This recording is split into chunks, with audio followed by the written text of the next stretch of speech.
If you're not familiar with this game, this is a really beautiful abstract strategy game, but this new version is going to be known as Santorini Pantheon, and this one's going to be even more beautifuler. The game already looked fantastic, but they went the extra mile here and remastered all the buildings as well as the characters to make them a little bit more detailed, and they also improved on the island board as well in a few different ways, including adding a recessed grid where you're going to be able to put all the different pieces as you build up Santorini. This new edition is also going to be coming with its own storage solution as well, which is going to be acting as the insert for the game, but then it also doubles as storage trays that you'll be able to put out onto the table when you actually play the game. But that's not all, because this new version is also going to be including all previous content, with some of it rebalanced or tweaked, as well as including some new content of its own. So it's going to be adding some new god cards that players are going to be able to play with to have some new special abilities, and it's also going to be including a brand new co-op mode. And this new co-op mode is actually really impressive, and it's a lot more than what I was expecting it to be, and I'll come back to that in a minute. But first I'll just explain how this game plays for those of you that may have never played it before.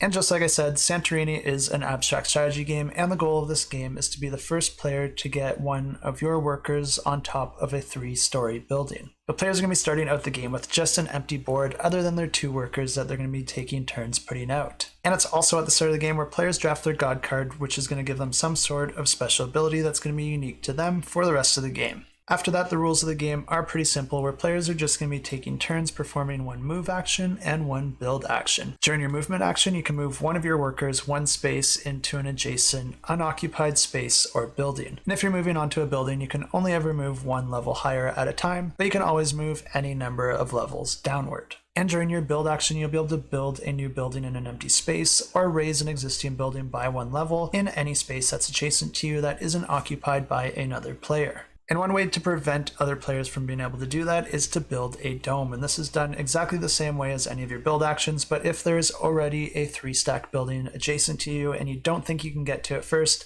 you can always choose to build a dome on top of that building, which will occupy that spot and prevent any player from being able to move onto that building for the rest of the game. This means that you can get into certain scenarios where one of your workers might be completely trapped with nowhere to move, and if that happens, that worker is removed from the game. So it is possible to lose the game even before any player reaches the top of one of the buildings. And that's pretty much everything you need to know to play Santorini competitively, but as I said, in addition to the new upgrades, this campaign is also going to be adding a co-op mode. And in order to play this co-op mode, you're going to be using a scenario booklet that's going to have a whole bunch of scenario-based puzzles. Each scenario is going to have a few different objectives that you're trying to complete, and you only need to complete 1 in order to win that scenario. But if you want to ace a scenario, you'll want to complete all the objectives. And another reason that you might want to try and ace your scenarios instead of just completing them is because for each objective that you're able to complete, you're actually going to be gaining points that you'll be able to spend on a god skill tree that's going to unlock new gods and unlock new special abilities that you'll be able to use in future games. And the god cards work exactly like they do in the competitive mode, but in the co-op mode, they're also going to have an additional ability that if you use that god card in a particular way,